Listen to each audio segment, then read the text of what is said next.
Amanda Serrano versus Katie Taylor. Look, I know a lot of people out there think Katie Taylor is the best and Amanda Serrano is stepping up in class and all this stuff. That's not. I'm a degenerate boxing fan. I love this shit. I mean, I've been watching boxing and putting gloves on when just out in the mountains with my cousins since we were little, and I love it. So, if you know anything about boxing, you know that Amanda Serrano is at another level, okay, from Katie Taylor. Amanda Serrano is the best boxer on the planet. She's better than Clarissa Shields as far as technique. She's better than Layla Ali. Layla Ali was good, don't get me wrong. But as far as technique, right? And pure boxing ability, combinations, speed, power, ring IQ, no one can even come close to Amanda Serrano. Amanda Serrano has fought people who have been considered in her career as dangerous female boxers. She has taken all of them to school. This is another level of fighter. Amanda Serrano's got seven different weight classes. Okay? Champion. Right? Unfortunately, there's still racism in boxing, especially in women's boxing. Katie Taylor has not had a third of the accomplishment, has not fought half, not even half of the talent that Amanda Serrano has fought.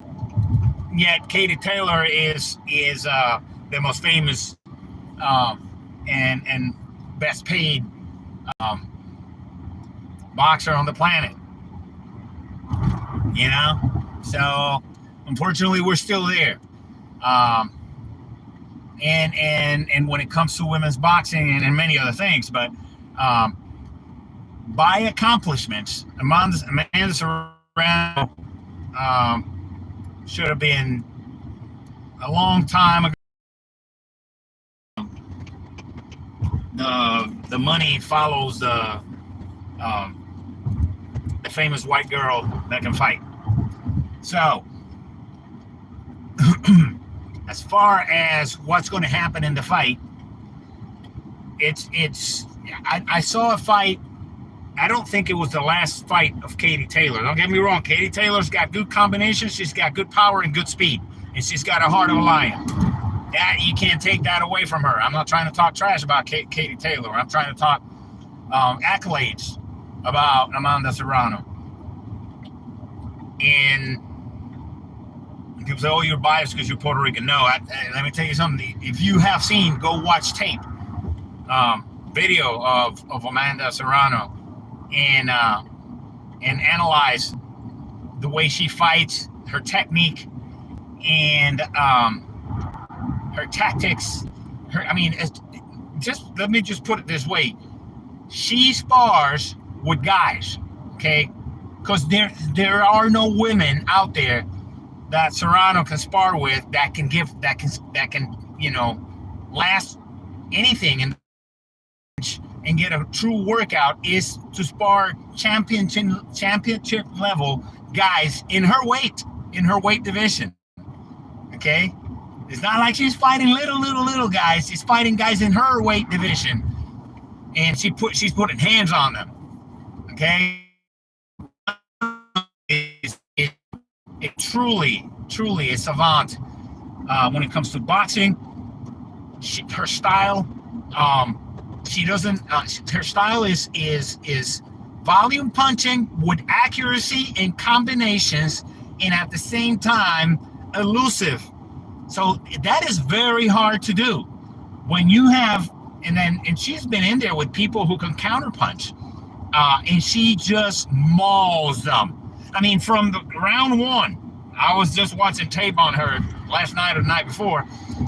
From the first round, most of the people who get in the ring with Amanda Serrano, you're watching the fight and you're just like, good God, please stop the fight. You know, they survive her. They survive rounds with her, because she is technically and strategically at a plus level that, you know, you see in guys fighting. Okay, because it might seem that she is just launching herself and just, you know, thoughtlessly on top of her opponent, but that's not what's going on. She knows exactly the angle that she's in. She's a southpaw of all things. She can punch with both hands. She can crack with the right hook, with her jab. She is a ferocious body attacker. She's not just a headhunter. She'll catch you to the body, and then she'll get you against the ropes, and then she has angles. You understand me? She switches. Okay, she doesn't. I'm not talking about switching stance. I'm talking about positions. She, what we call, slices the pie. She attacks from different angles in and out, and she pivots. So in order for you to catch her clean is very, very hard. So what's going to happen in the fight? Now, that's Amanda Serrano's style. Now, as far as Katie Taylor is what people call in the boxing world lead-footed.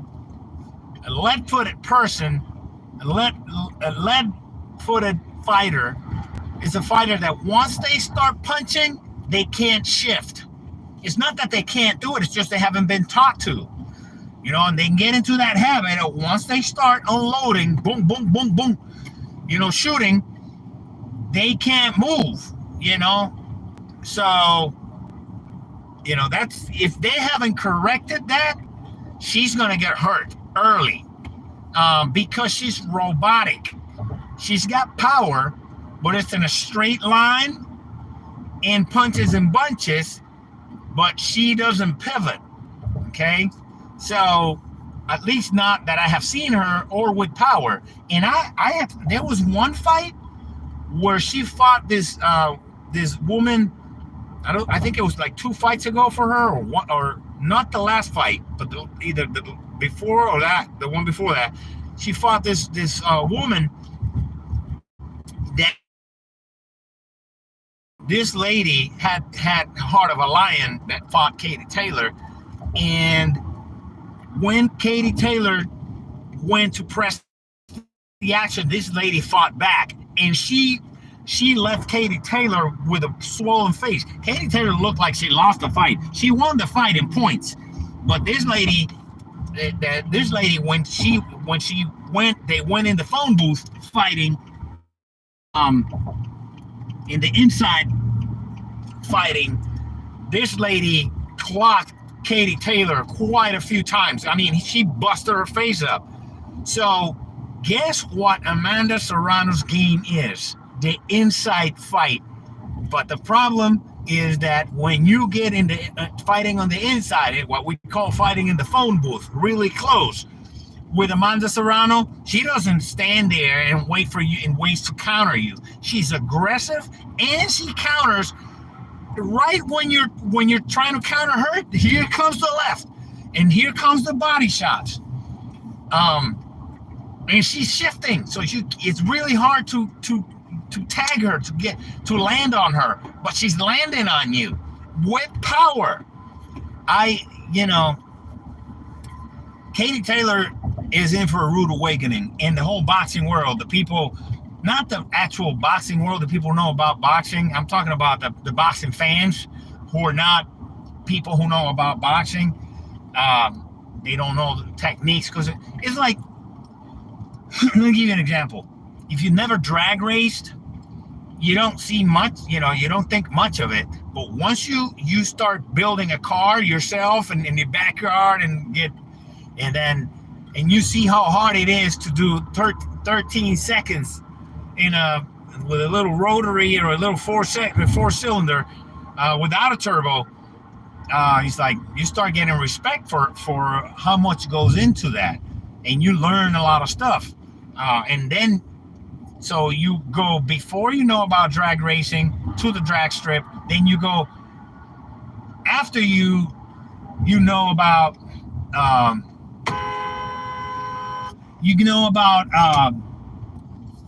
after you know about drag racing,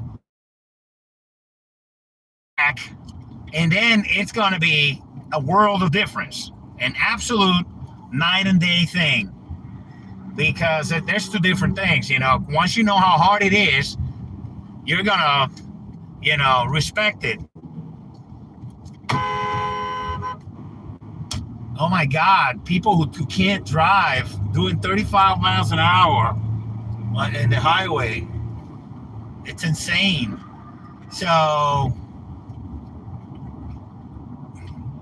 what's going to happen is it's going to be, if Katie Taylor survives the first round, and people say, wow, dangerous. Okay? She spars with dudes. She is not scared of Katie Taylor. Katie Taylor fought Amanda Serrano's sister. Amanda Serrano's sister is not Amanda Serrano. Okay? Get that thing. Okay? They are not the same. All right? I'm just saying. Amanda Serrano is another level of fighter. Amanda Serrano, if Katie Taylor survives the first round, I don't think they're going to stop the fight if in the first round, unless Katie Taylor is really, really hurt. But from punches and bunches, Katie Taylor's not the referee, because she's, there's, how it is. If she's the champ and stuff like that, they're not just gonna stop the fight. They're gonna, unless it's really, really bad whooping and mauling. But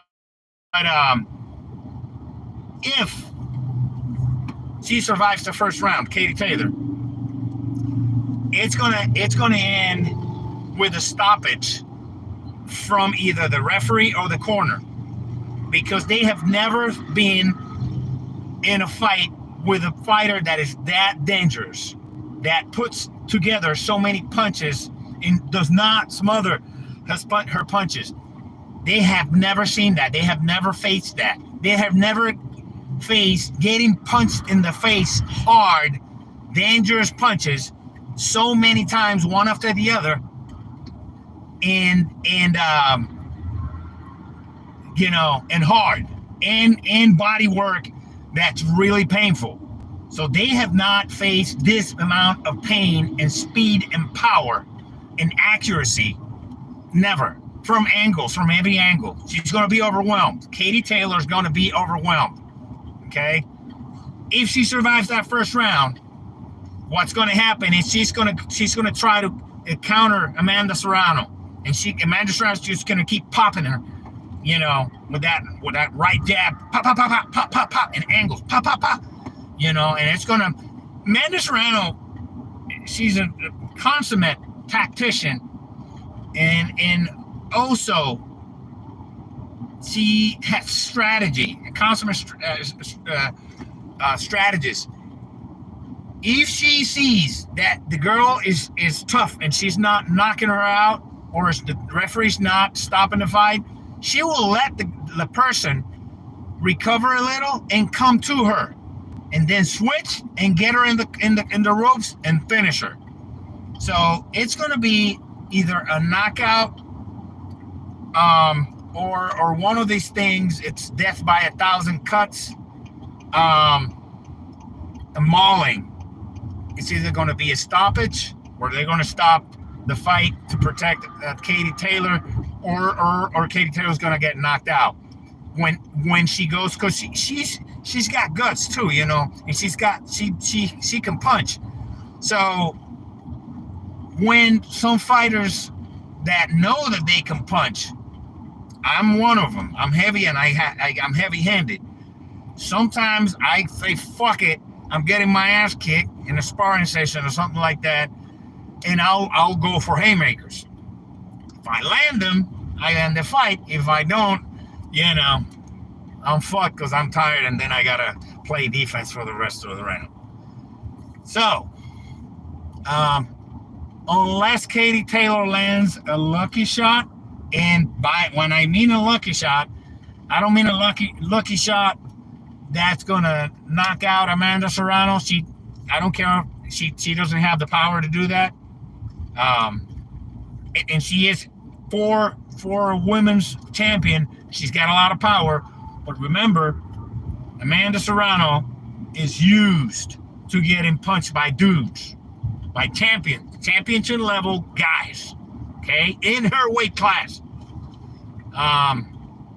It might wobble her a little bit, you know, maybe get her to go into shell and just go into defensive and pop.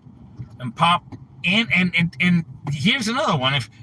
If she catches Amanda Serrano, that's a big if. But if she does, and she gets Amanda Serrano swinging back a little, and she tries to jump Amanda Serrano, that's going to be even worse for her. Because Amanda Serrano, she's being hurt, you know, never been hurt bad, but she gets rocked like everybody. And when you try to come in and say, oh, I got her in trouble, that's when she fucks you up. Because she is a consummate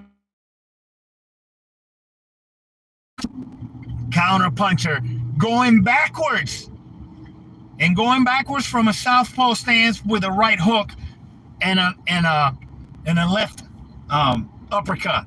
It's nasty. It's just going to be.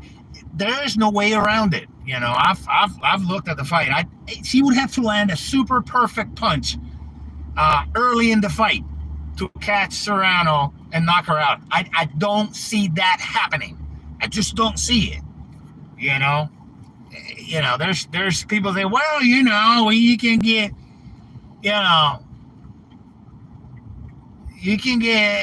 there could be an asteroid. Sure, they can be a fucking asteroid.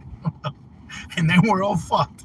But I don't think Amanda Serrano versus Katie Taylor in a boxing ring, I don't think there's a realistic chance of Katie Taylor knocking out Amanda Serrano. It's going to be a mauling. It's a stoppage by an ass whooping or a knockout. Okay, I'm sorry, for Katie Taylor fans, that's just the way it is. It ain't gonna go like people think it's gonna go. And so come on, I want to see it. I prefer seeing that fight than the other one. I'm more into it than the other fight. And I think Valdez is fighting this weekend with Stevenson. Stevenson's daddy, Puerto Rican. But the kid's a phenom. It's gonna be a hell of a fight. Don't get me wrong. But yeah, I'll make a video on that one too. But Amanda Serrano, she's just gonna be too much for Katie Taylor.